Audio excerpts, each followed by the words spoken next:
What is good, everybody? Welcome to the Bully Ball podcast here on the Gold Standard Podcast Network. I'm Rob Stats Guerrera, filling in for Jason Aponte, live from Las Vegas. It's Steph Sanchez. Steph, I haven't had a chance to talk to you since the Super Bowl ended. You're still in Vegas. I imagine that is not a fun place to be right now. How are you? I'm as good as I'm gonna be, as good as we all are right now. It does suck to still be in Vegas. Like I just want to go home, hug my girlfriend, hug my cats. But I leave tonight and hopefully I won't have to see a lot of Chiefs and 49ers fans while I'm there. I was so pumped when I was going home on Friday. There was literally a person at the gate of my flight giving away donuts. And if you were a Chiefs fan, you got one donut. If you were a Niner fan, it was so cool to be there before the game. To be there now, I think is probably the last place in the country that I would want to be. We'll dive into your thoughts on the game because I haven't gotten those yet. Plus, the 49ers are a nonstop content machine, Steph, and we already have new stuff happening, new potential drama happening with the 49ers, and we're less than 2 days out of the Super Bowl. So we're going to get to all of that. But before we do, I just want to give a shout out to our YouTube partners, Community Tree Service LLC. They've been with us for a huge chunk of the season. We're very grateful to them, and you should be grateful to them if you have a yard, because they will take care of it for you. Tree trimming, land clearing, hazard tree removal, home fire hardening, debris removal, from the Central Coast up to the Bay Area. Estimates are free. Call 831-763-2391. Email estimating@cts831.com or visit their website, communitytree.com. Schedule your appointment. Mention we sent you and that you're a Niner fan. You get $200 off. And Community Tree Service is licensed by the California State License Board, license number 1100816. I hate to go back to it, Steph, but what was your reaction to the loss? I was gutted. I was very upset. Still am very upset. It was really emotional for me. I don't know if it was just excuse me. I don't know if it was just the grind of our season, right? Like following this team as closely as we have this year. But I don't know. I just feel like not just for me as a content creator, I feel like all fans kind of felt like this was one of the most heartbreaking losses that we have experienced, as a fan. Um, like for me, it definitely is. I don't know why this one just hit different. I think part of it had to do with some of that pain from the 2019 loss and feeling like this time it might be different. Um, and ultimately it not being different, right? I think that hurts. I think also knowing how much talent this roster had, um, and how many special players were on this team, how many guys we were pulling for to have this Super Bowl, right? Trent, Tashawn Gibson, Nick Bosa, who, balled his butt off in that game. Both Super Bowls, really. Twan Jennings, just got Purdy. Uh, just everyone. Like I was pulling for every single player to kind of have like a redemption story. And it hurts when you don't get that, right? So definitely was a heartbreaking one for me. And man, I don't even know. It's hard to kind of just move forward from this. I'm a little numb. We can't even find Jason. Like, I don't know where he is. He is not responding to texts. I'm a little worried. Weston Smith says we'll get through it all together. That's right. We're not going anywhere. I know your channel's not going anywhere, Steph. We'll be with you through the entire off season. We'll be going through it. But you know what? You know what I want to say, Rob? Like, okay. Everyone grieves, like, these types of losses in different ways. So we're gonna give Jay, whatever time he needs. We're gonna give whatever fans that felt like they needed to unfollow, unsubscribe to just kind of clear their heads and all of that. We're gonna give them the time, but the people who want to be here to get them through this too, we're gonna be here for them as well. So just appreciate all of the fans that have been tuning into us all season, and we're all going through this together. That's right. We will get through it. Helping the instant reaction show honestly helped me because I got to talk through a lot of it. Yeah, for sure. I woke up the next day feeling even worse, unfortunately, but like it is a process and you do have to get through it. Let's remember, we survived after 2019. We survived after 2012, frankly, and we're going to survive after this one. It's going to hurt, but we'll be here and we'll get through it. I just got an email from the 49ers staff. Looks like John Lynch and Kyle Shanahan will speak today from the facility, 1 p.m. Pacific time. I would love for Kyle Shanahan to answer a bunch of questions. He Here's my frustration, Steph. Kyle is the reason the 49ers are as good as they are, but he's Hmm. also the reason they don't have a Lombardi trophy. I think both of those things are true because I think that his game management is a problem. Not going for it on fourth down in overtime is a problem. Not going for it on fourth down at the 2-minute warning in regulation is a problem. And that's the one I think that's not getting the scrutiny. It's 3rd and 5 at the 2-minute warning. If you convert on that third down, the Chiefs only have 2 timeouts. You can bleed the rest of that clock down and kick a field goal and get the hell out of Dodge. I thought what Kyle should have done was run the ball on 3rd and 5. If you want to kick the field goal after that, you still can. You might get the first down, or it might be like 4th and 1, and maybe you just say, screw it, we're going to quarterback sneak it, or, whatever. But he didn't do that. He played it safe. He didn't take the Super Bowl. He let it linger in the air. And those are the 2 decisions that I think will haunt us for a long time. I don't know if I agree with what was one of the things you said. I didn't agree with everything you just said, but I do Going for it think on the 4th downs, no, like I think I feel you on that. running on 3rd down. Running, yeah, sorry. Definitely feel like at that point in the game, it felt like the Chiefs had kind of I'm thinking of it like a snake for some reason when they wrap themselves around a prey and just squeezing tighter and tighter. I feel like as the game progressed, the Chiefs' run defense improved and improved, right? And we saw there were several times it after halftime where the 49ers were trying to run the football, and actually it's part of the reason they got into those 3rd and 5 or longer situations when they did. So while I do agree they should have gone for it, um, on fourth down in those situations, I also understand why you wouldn't want to run it.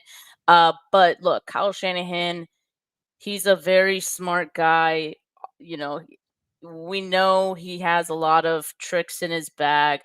We know Andy Reid on the other side has a lot of tricks in his bag. He has plays that like will work no matter what. And so I would love to see more of that from Kyle Shanahan. And who knows? Maybe he did have some of those plays because we did see some plays get pretty much blown up by the protection. And, Steve Spagnuolo, Chris Jones, all that defensive line doing what they could to stop the 49ers. And as a lot of people have said throughout this week, they get paid to make plays as well, right? So they're doing their jobs. And so it just seemed like in those crunch moments, they did their jobs better than the 49ers in terms of the execution of it all. But I would have liked to see, I think Kyle be a little more aggressive in that situation. I feel like Kyle Shanahan slow plays games a little bit. Like he's more reactionary. He wants to see what you're going to do first so he can react to it. When in Super Bowls and in games like this, you can't always do that. I mean, you can't just leave it up to the person you're going up against, right? I think, like you said, you got to take those opportunities. You got to take Super Bowls. So you got to take risks. And yeah, I think that involved going for it on fourth down there, trusting your offense, maybe as much as you do your defense. Clearly, he trusts the defense. He Why? kept putting them in situations to stop Exactly. Patrick Mahomes. They had been successful doing that, most of the game, but it's Patrick Mahomes. Anytime, like if anyone says Patrick Mahomes gets one more chance, famous last words, right? Like But Steph, you just know how that's going to end.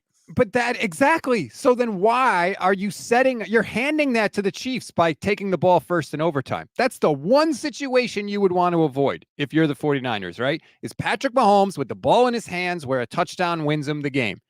And yet Kyle says, here you go, Patrick. We're just going to give it to you. They won the coin toss. That was in their control, and they gave it away. And Kyle's explanation was ridiculous. We're worried about the third possession in overtime. Kyle, it's never getting to a third possession, ever. Because even if you score a touchdown, the Chiefs get the ball, they score a touchdown, they're going for two. They're not going to kick the ball off to you. Andy Reid's not going to give you the ball back. He's going to say, hey, 15, we're 2 yards away from a title. I'm living and dying with you. And when my head hits the pillow, my conscience will be clear. Like Kyle, like he never considered that because in his mind, going for two there is so far beyond what he's prepared to do that he never even considered it. And it totally botched his decision-making, Steph. That was a terrible decision by Kyle Shanahan. To be fair, Rob, I think it's easy for us to be like, well, why can't he do this when Andy Reid does this with Mahomes? I mean, I think if Kyle Shanahan had Mahomes, he'd probably go for those too because there's no one you can trust more. I think in the NFL right now than Patrick Mahomes in those go ahead moments. So it's the same but different. So, I mean, at the same time, though, yeah, I would have liked to see more aggressiveness. I think, like, obviously that's something we talked about going into this game. We kind of feel like Kyle had turned the corner. He did go for it on fourth down earlier in the game. Yes, I I loved just it. don't know why.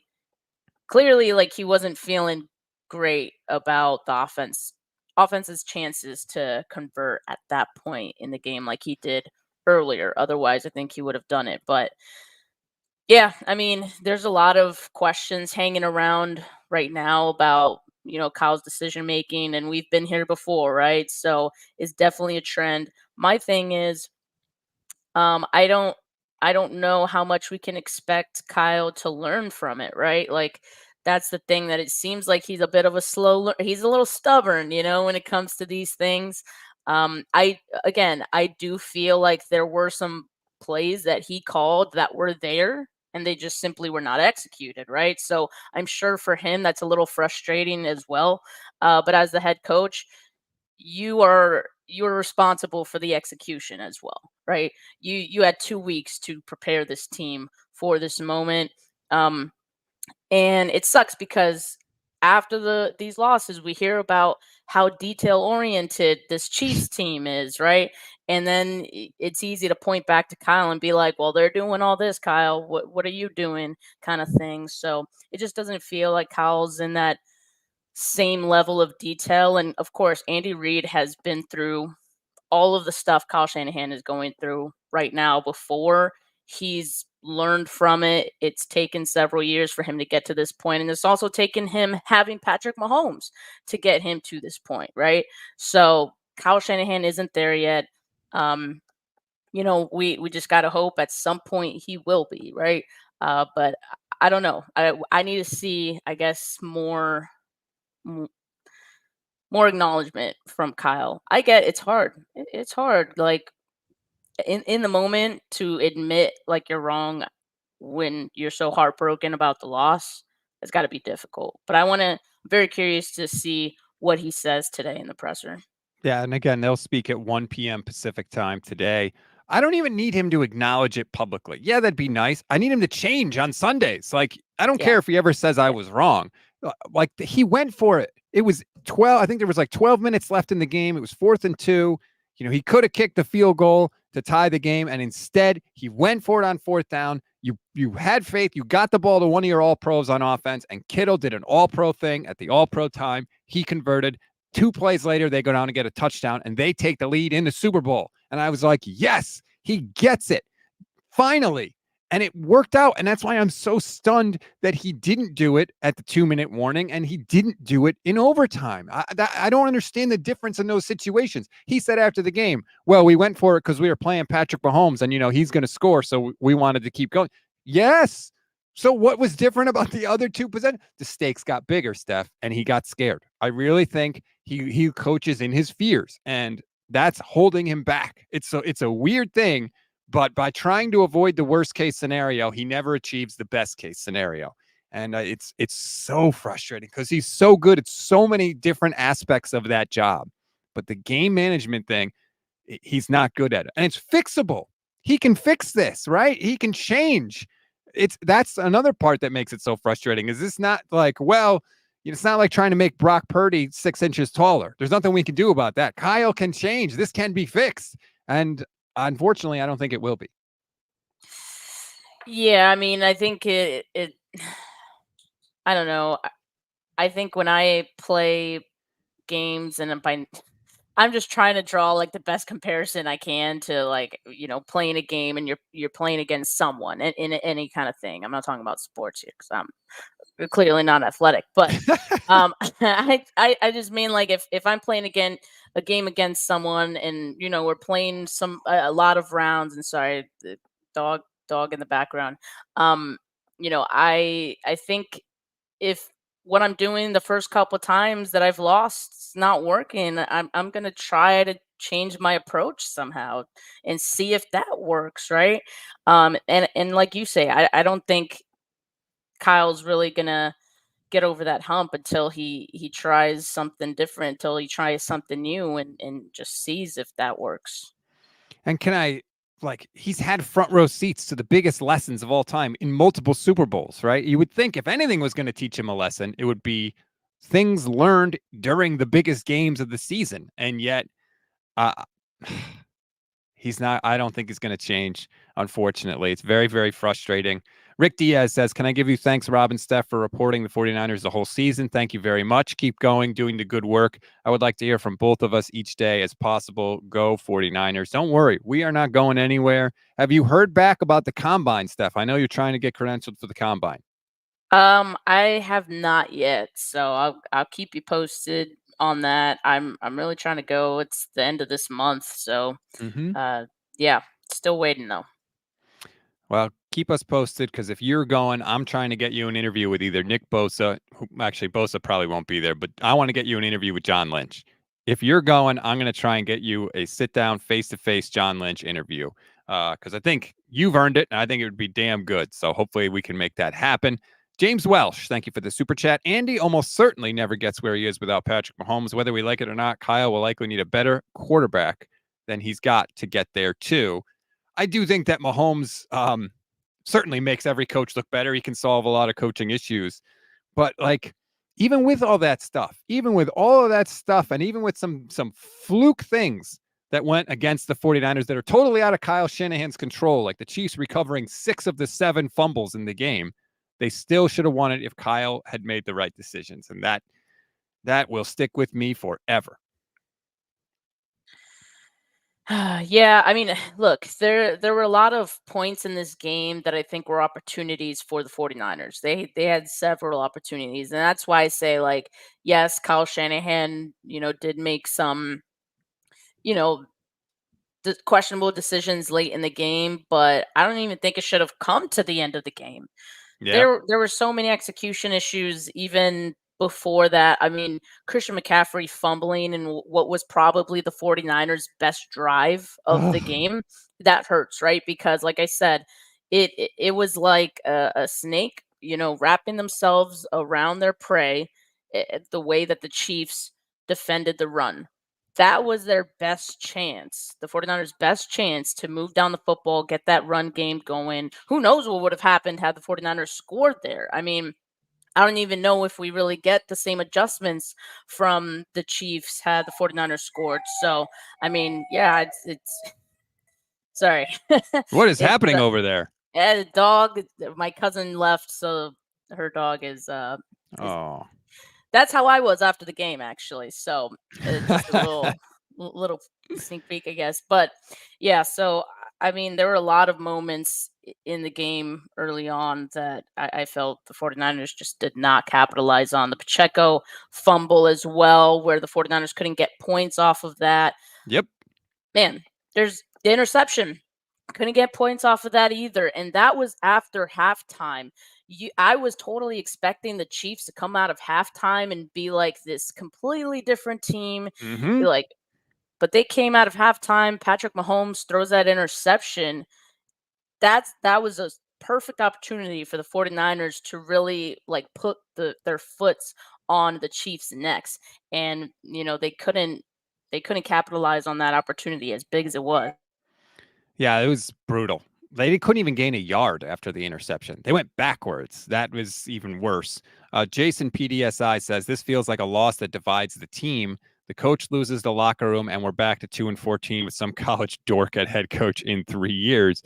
Speaking of losses that divide the team, Steph, we started to see some things on Twitter that maybe got us a little upset. John Feliciano tweeted about the third down in overtime where Chris Jones was unblocked. He tweeted, "A quick chop is not needed if the guy that was supposed to block him blocks him." Spencer Burford, who would go on to admit that he was the guy that was supposed to block him, said, "Sheesh, I open up my app to this. Get well soon, bro." Now, to be fair, Feliciano also tweeted an apology to Spencer Burford and said, "Hey, I woke up hungover. I was in a bad mood. You're going to be great." He apologized to Spencer Burford. So I want to point that out. But, Super Bowl losses have consequences. We saw it destroy that Seahawks team when they lost to the Patriots. I'm sure there are some people that are not feeling great after this Super Bowl loss, and these things do have consequences. So I didn't love seeing that, Steph. Yeah, I mean, I think you bring up a good point, right? Like these guys are human who had to live this. I mean, we're distraught and we're just fans watching it all, right? So these are guys who are really emotional at this time, and at reactions are gonna occur. I mean, feelings are at the surface, and yeah, if you mix that with alcohol and being hungover, you might not get the best results. I'm not a huge fan of Feliciano. Going on the internet first, there were a lot of 49ers players who took to Twitter to kind of let off some emotions. There was a Yep. lot of course, other players of other teams, talking about the 49ers and, poking fun at them for this loss. And they responded to it. It's like, God, like just get off of Twitter, man. There's nothing good that you can see or that would happen based on you being on Twitter. So it's like it's gonna do more damage than good. I mean, I yeah, it was unfortunate to see, but I mean, the fact that he apologized and it seemed like they worked it out. That's a good thing about men. Like when they argue, yeah, just quick apology, handshake, we're good. So it seems like that's the case here for Feliciano and Burford.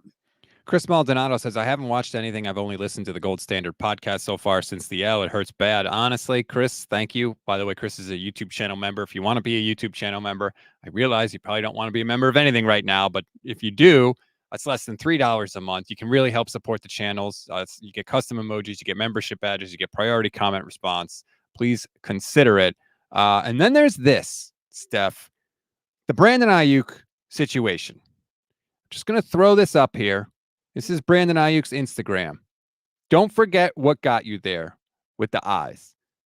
Is he talking? What do you think that means? Right. Is he talking about running the football? Is he talking about his incredible season that he had? Because remember, he only had 3 catches in the Super Bowl. In fact, he only had 3 catches in every single playoff game. Now, some of those were very impactful catches, obviously, but only 3. So I don't know specifically what he's talking about. He wants a new contract. So is he talking about, hey, I had a really good year. Don't forget that. Pay me my money. I don't know. And I guess we just were left to speculate. But then his girlfriend also said, hey, we may not be back in Levi's ever again after today, after they clean out the locker. So there's a lot swirling around Brandon Aiyuk. Which, I mean, first of all, for anyone who's concerned about that, that's cap because the 49ers picked up his 5th-year option. He's going to be on the 49ers next year, I guess, whether he likes it or not. So that is simply not true. That You wouldn't it trade would him? be the last time. Will the 49ers trade him? They could. No, I mean, could Brandon Aiyuk, threaten to want to be traded? Look, these are all negotiation tactics, and the way that all of this came out, his best friend talking about it, his partner talking about it. To me, it was so obvious what was happening. Like it like clockwork. The second the clock turns 0, it's like, well, now let's try to get BA his contract. Let's try to help him out here. because it's the exact same tactics that Debo Samuel did. In this case, they're starting early. They're wasting no time to get all of this out here. I'm not worried about it because what do we know about all of this? Yeah, all this noise is going to happen. All these people who aren't Brandon Ayuk, mind you, he's a grown ass man. I mean, he doesn't need anyone else on the internet talking for him and talking about what he wants or where he wants to go and all that. So none of that means anything to me. Yes, even his wife could say anything. I mean, really, at the end of the day, it's about what Brandon Ayuk wants. He wants a bag, right? So I get that. Guys are gonna do what they need or what they feel they need to get that negotiation in their direction because everyone at this point knows how the 49ers try to play hardball. So you got to do some, extracurricular stuff to try to move the negotiations in your favor. And all right. So I think yeah, I'm not worried about it. Like we know the negotiations don't happen on the internet. That's not the case. I feel like John Lynch has said something like that too. Like none of that even matters to us. Um, you know. So I think it's going to get done. The 49ers have a lot of maneuvering of the cap to do, which I'm sure we'll talk about all throughout this offseason, but Hmm. this really does not worry me at all. I would be totally, I've said on the record, I'm totally fine if the 49ers moved on from anybody this offseason. Brock, Christian McCaffrey, Debo, George Kittle, Brandon Aiyuk, anybody. I'm totally fine with it because I think things have to change. Running it back with this group, it's just not good enough. Wilkes at defensive coordinator. What do you mean it's not good enough though? Like, uh, they literally got to the Super Bowl with this group. This was a group that should have won the Super Bowl. No, So don't I say mean, if you're that. no, they should have because if you're over here and you're like blaming Kyle Shanahan for this, then why is it like well the players need to be replaced or I don't mind if we switch all these players, uh, you know I mean, it's still going to be the same head coach. So what is changing the players really going to do for you? This was the best roster that Kyle Shanahan has had. That's a fair argument, quite honestly. And you're right. I don't want to change the head coach because unless you can get Andy Reid, I think that Kyle is the best coach you're going to get. So maybe you're right. Maybe changing the players won't do anything. But I just feel like you're asking this group to climb the mountain again. And at least Brock is not really part of it because, he hasn't been here as long as some of the rest of the people. So maybe that's enough. But it's hard to keep that hunger, Steph. It's hard to keep that desire to go back to zero and do it again when you haven't achieved that. And so that is, to me, that's a So scary thing. so that's different, right? I'm with you on that because I do think it's difficult for guys to do this, go through the grind of the season and feel like they can do it again. And I think sometimes players just need a change of scenery, right?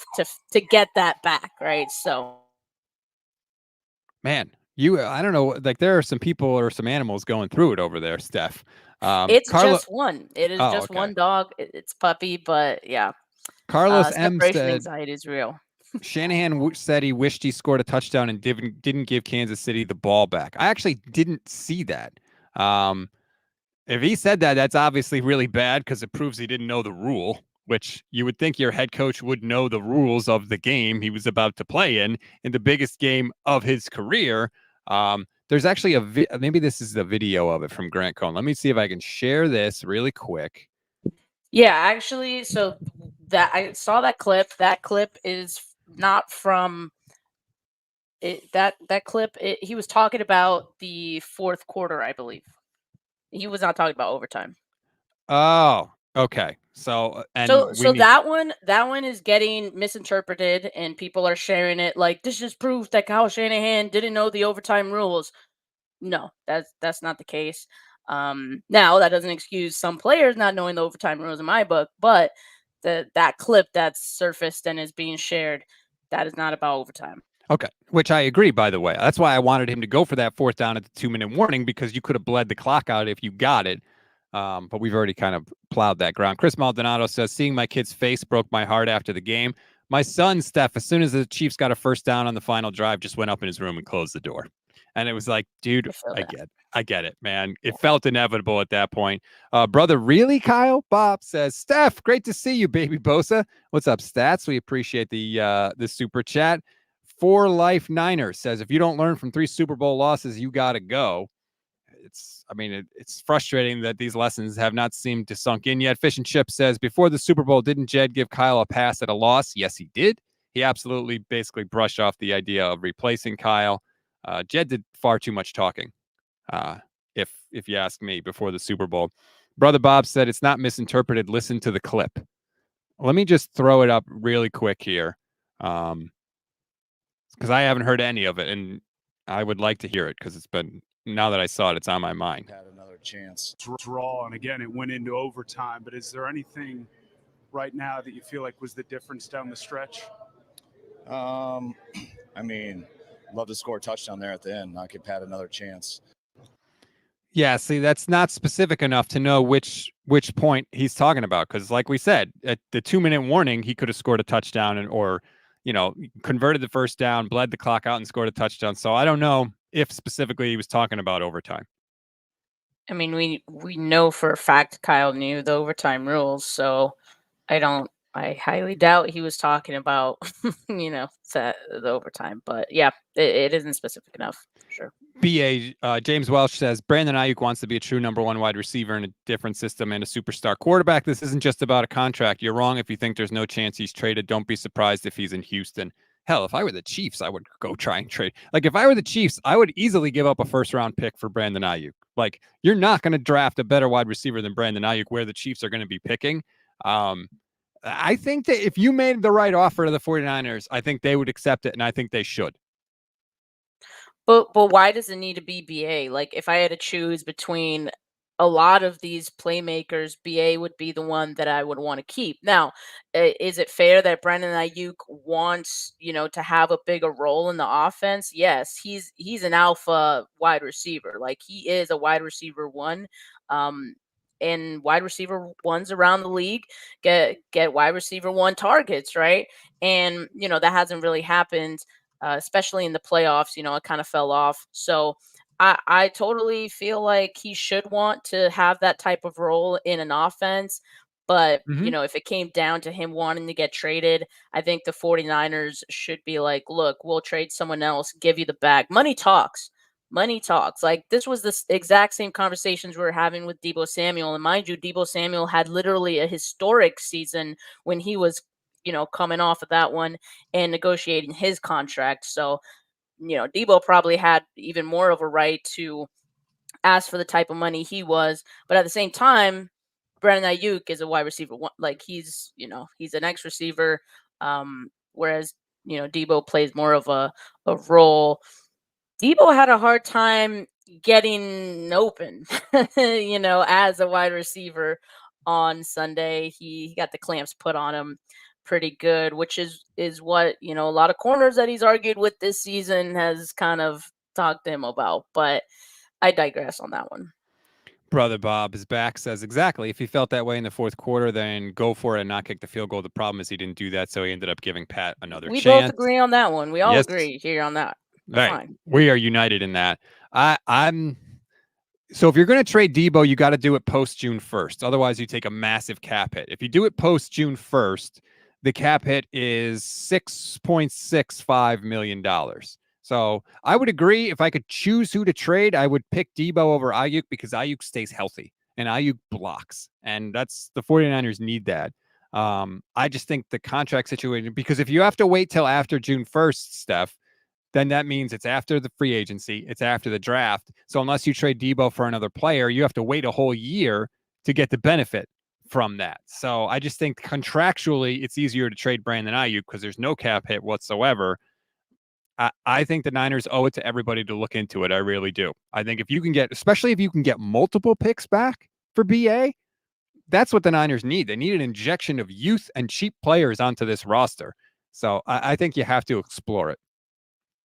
Yeah, I mean, the problem is whenever you are getting players off of this team and, natural attrition happens, you need to have good players coming in too Mhm. if you want to be able to sustain the success that you've had. So that's easier said than done. Ronnie Bell, non-existent after week 3 of the season, um, and I kind of think he fell victim to the doghouse. It Mhm. kind of seemed like. So we'll see how that shakes out. He also isn't like a wide receiver one. Obviously, he's more of a slot guy. So I think hopefully the 49ers would either like draft someone. There's a lot of wide receiver free agents out there too. So there would be way more that would need to go into if you trade one guy. Okay, now we got to think about who do we bring in that can potentially, be as effective of a wide receiver room. So it's not always that simple, but I hear you. The 49ers are going to explore every option internally, whether we catch wind of it or not. Rich S says, I feel that the Niners weren't sharp since the end of the regular season and the whole playoffs. We peaked at the wrong time. We got kind of fortunate with bad coaching decisions and lucky bounces to get to the Super Bowl.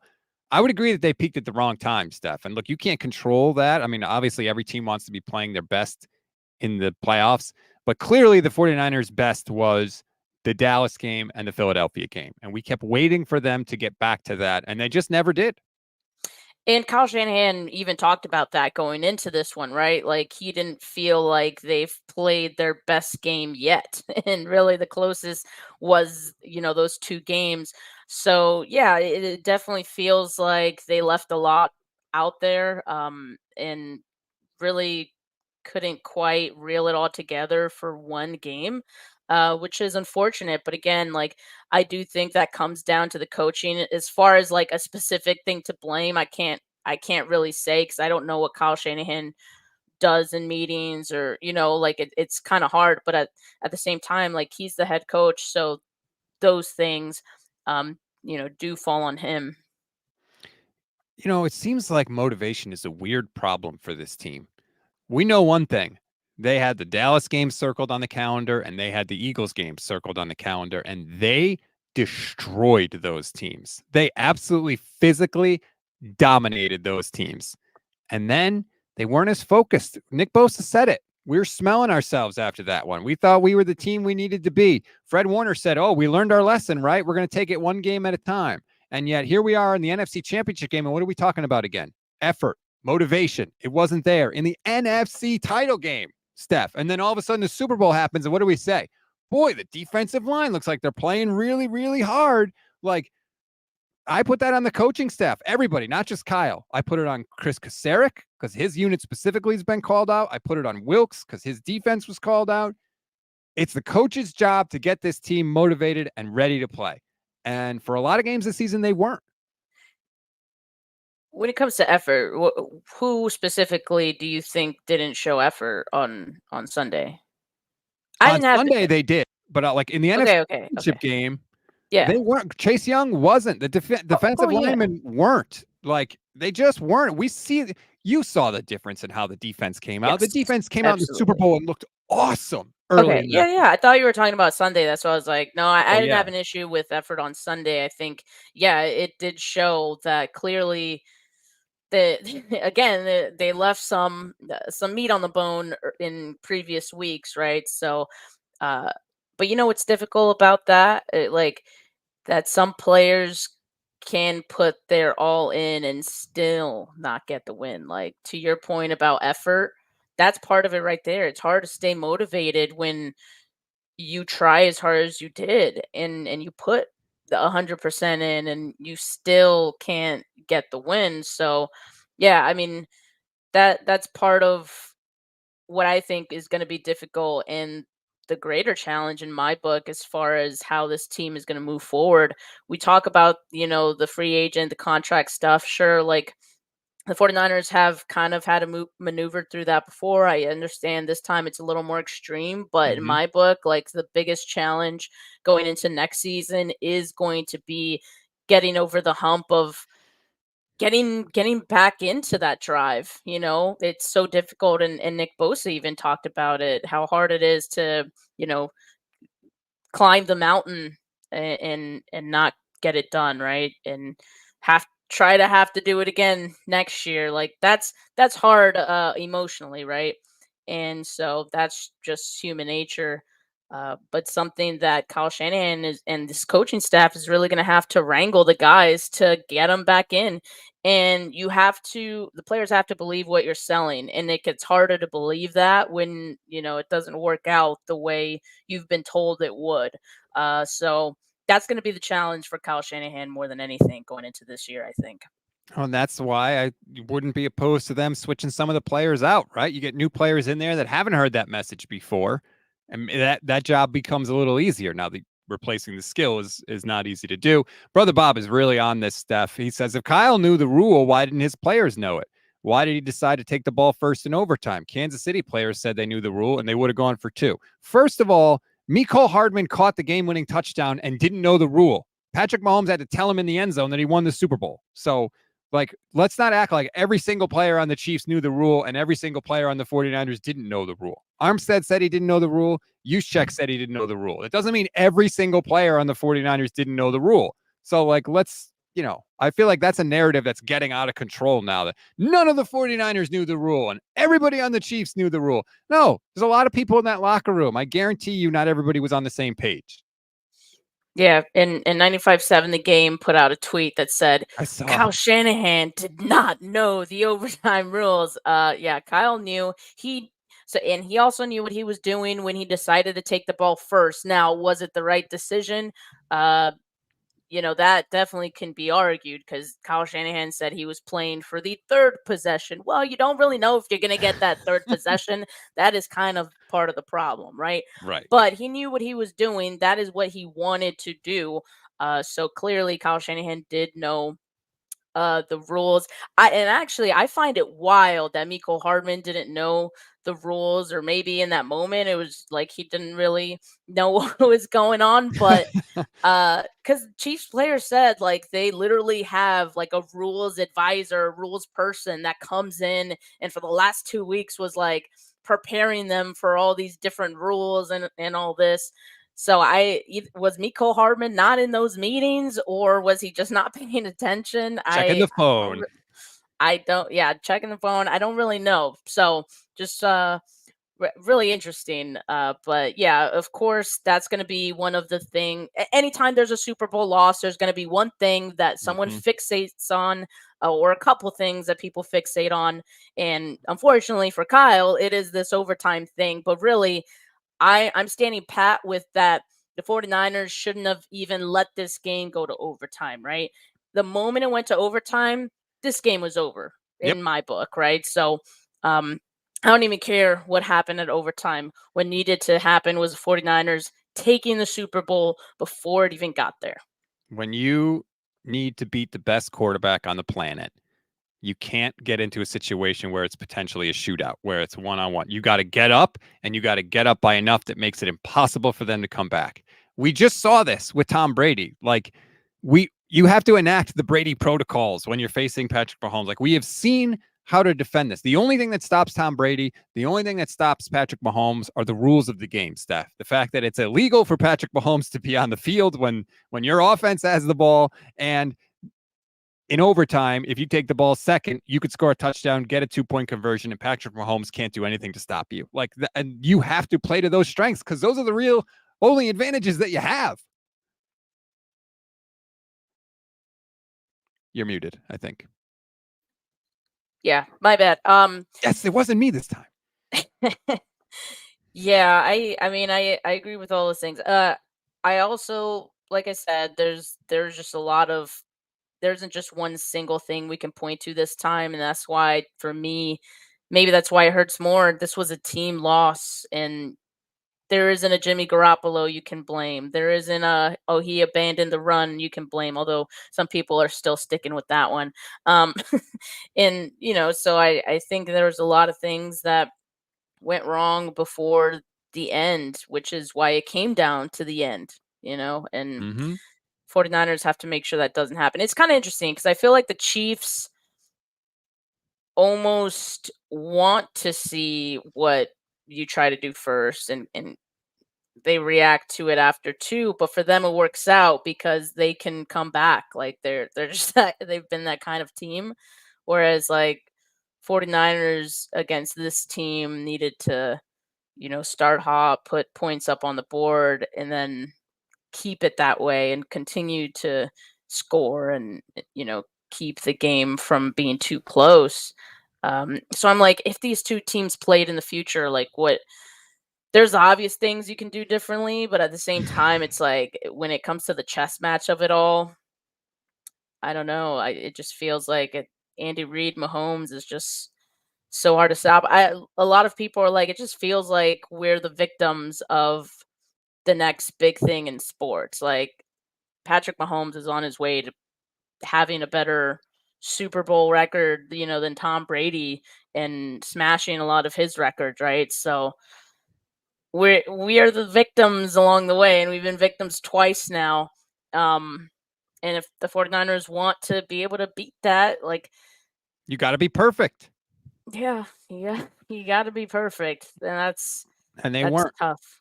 It sucks. James Welsh says Brandon Aiyuk is your youngest and most valuable player on your offense, and his contract can still be negotiated. You can't keep everybody, man. You can't keep everybody. And by the way, dude, the people that they have had, it hasn't worked. So you got to accept that things are going to change. You can't keep everybody together all the time. If I told you could trade Brandon Aiyuk, you'll replace him with a wide receiver that's maybe not as good, but you'll also get a draft pick that allows you to take a right guard or a right tackle who ends up being good. Like, you got to factor all that stuff in. It's not just, well, if you get rid of Brandon Aiyuk, you got to get a wide receiver that's just as good. Like, everything goes into the stew, but you got to be willing to change some things up. You're not just going to keep running it back with all these guys. That's not how it works. The league is not set up that way. Look at the Chiefs. They traded Tyreek Hill and won back-to-back Super Bowls. You have to be able to adapt. Yeah. Look, I had Jason Hurley, who's like the 49ers cap guru on Twitter. Great stuff if you guys are into the salary cap numbers. I've had him on my podcast a couple of times. Every time I have him on, I'm like, can the 49ers afford to have Brandon Aiyuk and Deebo Samuel? Yes or no? And he's like, yes, they could. And so that gives me some solace, right? The 49ers could afford to have both of them. Even despite all of these big contracts that they have in place, they could do it. Now, is it a good use of resources to have 2 big money contracts tied to your wide receiver room? Like, that's the decision I think that needs to be made more so than can they do it or not.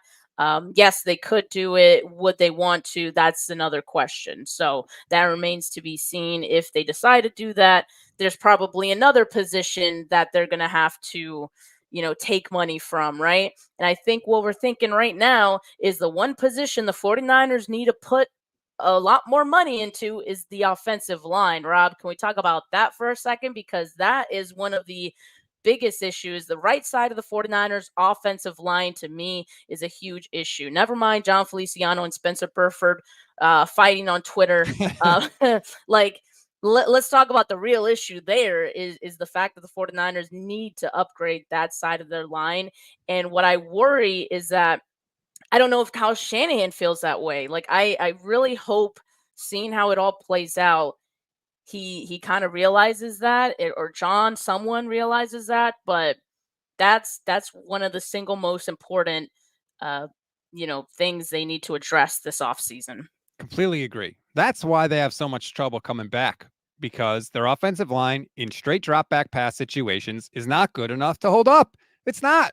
Go rewatch that game. There's so many instances of Colton McKivitz just getting shoved straight back into Brock Purdy. And people sit there and they're like, oh, Brock's not a game changer. It's like, well, this friggin' right tackle is getting shoved into his lap, or the right guard is getting shoved into his lap, or the offensive line is committing false start penalties left, right, and center. I completely agree with you, Steph. They do need to upgrade the offensive line. Again, that's part of the reason why I'm saying maybe in order to do that in a meaningful way, you do have to trade Brandon Aiyuk. I'm just saying, like, what if you traded Aiyuk and then you moved up in the draft to take, like, who is it? Joe Alt? Isn't he one of the offensive linemen in this draft that's supposed to be really good? Whoever it might be. My point is, I think you can make an argument that a better offensive line is more valuable to this team than another year with Brandon Aiyuk. I would agree. I think we saw several moments in that game where if Brock Purdy just had a hair of a second, extra, he could have gotten a throw off and it could have gone for a touchdown or it could have gone for a first down in one of those third down situations, right? So yeah, it definitely made an impact. It's made an impact throughout the season. And yeah, the 49ers have had some, questionable offensive lines in the past to start the season and like they kind of gel and get it right by the end. This seemed like it was more so that right side of the line, Colton McKivitz not always being consistent. I mean, talking about guys, defensive linemen just getting put on Brock Purdy's lap. We saw that so many times this year. So that alone should be one of the reasons the 49ers look to target offensive line. They also need to double dip because we don't know how long Trent Williams is going to be on this team either. I know we talked about he doesn't plan to retire after this one, but time is ticking for him as well. And so this is a strong offensive line class. I'm sure we'll talk about it in the coming, next 2 months. But yeah, this is the one that the 49ers need to address offensive line like they never have before. Totally and completely agree. The offensive line makes everything else you do easier. Just keep that in mind. Beats and Meats says, make a list of all the teams that have beat Mahomes and Brady in the Super Bowl. 10 tries. It's not easy.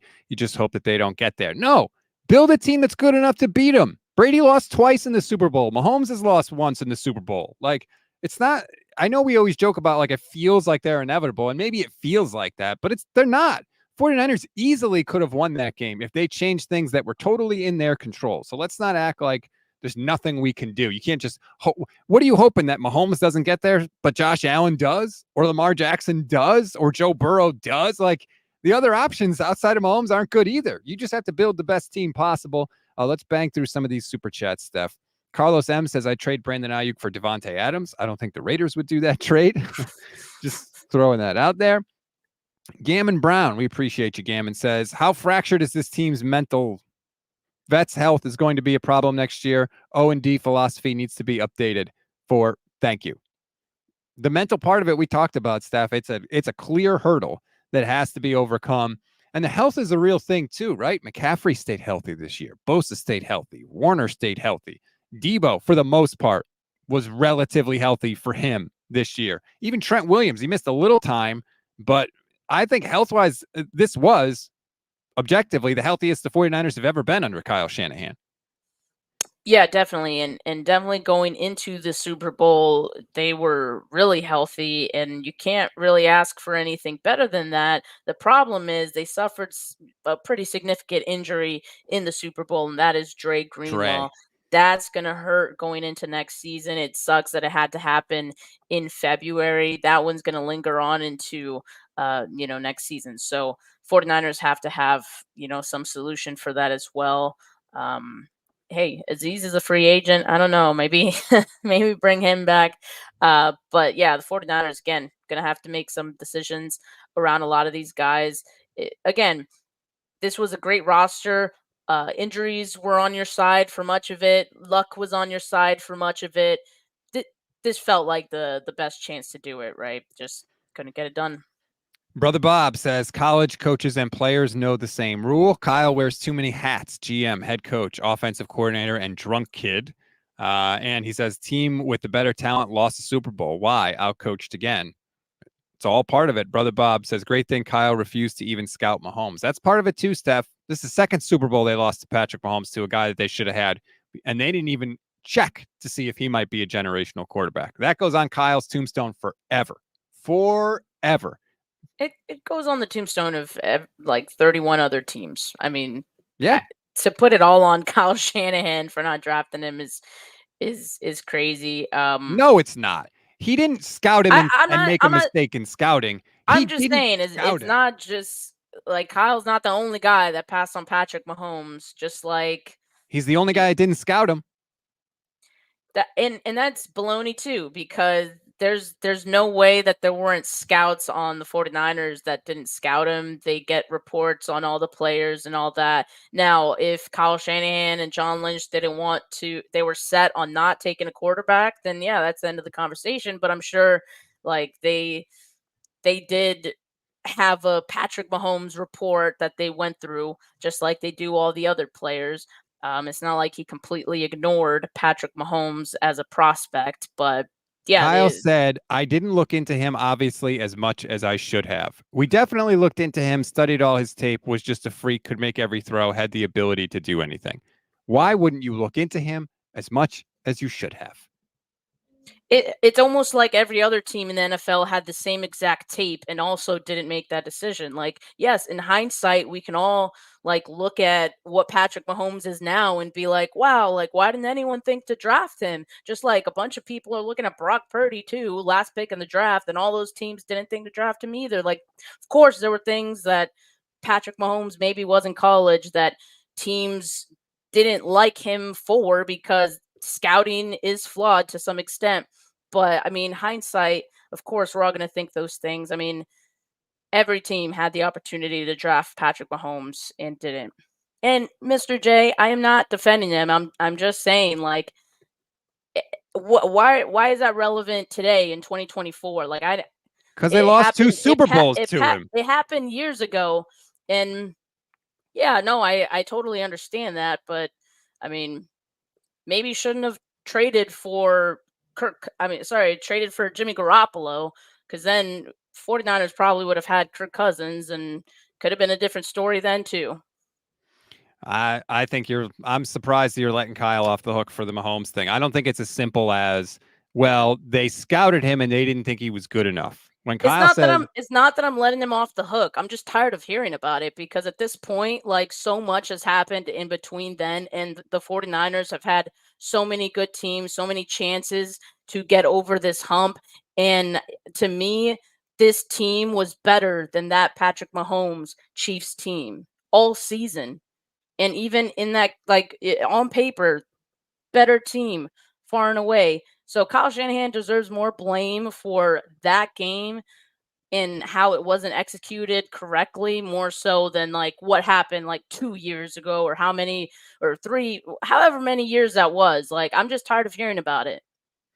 he deserves a lot of blame and a lot of credit. That's, again, like, he's the reason they are as good as they are too. He's like, it's like alcohol in The Simpsons, right? The source of and solution to all of life's problems.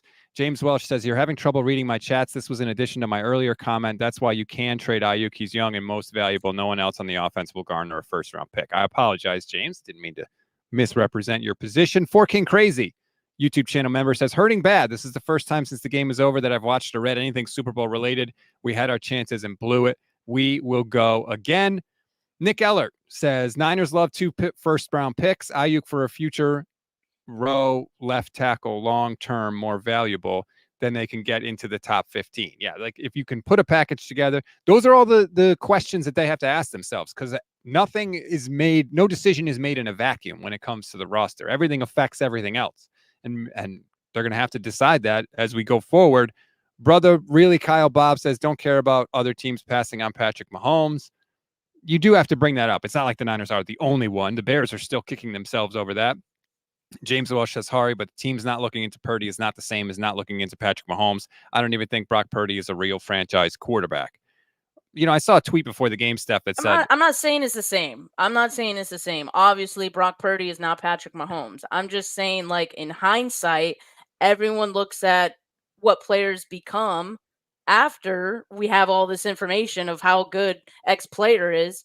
And then we turn to the draft and say, look at all these teams that didn't know that this player was going to be good. Maybe that should tell you that there were so many other teams that had no idea. Maybe that tells you it wasn't just some slam dunk decision that Kyle Shanahan and everyone else and their mom was supposed to know. Did you guys know?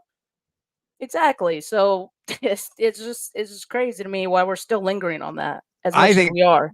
I think the criticism of him doesn't come from the fact that they didn't evaluate him properly as a player. I think the criticism comes from Kyle saying we didn't look into him as much as we should have, and then because they wanted Kirk Cousins. I think it's the combination. Yeah, I mean, that's egregious, right? Like to even say, because before everything even happened with Deshaun Watson, right? Like Deshaun Watson is a POS, right? But, you know, even looking before all of that, he was in that draft too, and they could have had him then. So look, I understand how egregious it was to be like, we're like, be so far-sighted and say like, because we're getting, Kirk Cousins next year, we're not going to look into this player. I totally understand how ridiculous that is. Like, I am not downplaying that part. I'm just saying, like, it happened so long ago, and the 49ers have been in the Super Bowl twice since then. I don't know, it's not the reason that they haven't gone to the Super Bowl. They've gone to the Super Bowl twice. Maybe it's the reason they haven't won one, but also I'll say this: Patrick Mahomes would be an entirely different quarterback in Kyle Shanahan's system. Let's just say that too. 100%. I absolutely agree. I think that part of the reason that they're so good is because of who Andy Reid is and who Mahomes is, and part of what Andy is doing is sort of letting Patrick Mahomes be Patrick Mahomes, and we don't know that Kyle would ever do that with him. We have no idea. You would probably hate him. I think that it also keeps coming. It also keeps coming up because the 2 Super Bowls Kyle has lost have been to that guy, so it continues to remain relevant. Like if they had lost, one of the Super Bowls to Josh Allen and another one to Lamar, the fact that they didn't draft Patrick Mahomes is not nearly as relevant as it is because they've lost to specifically that guy. So that is sort of working against them also. We got a long way to go, Steph. It's going to be a crazy offseason. It's going to be a hell of an offseason. We'll be here through all of it. Again, like and subscribe to both channels. There's over 200 people watching right now. We're so grateful for that because I know it's really hard to watch right now.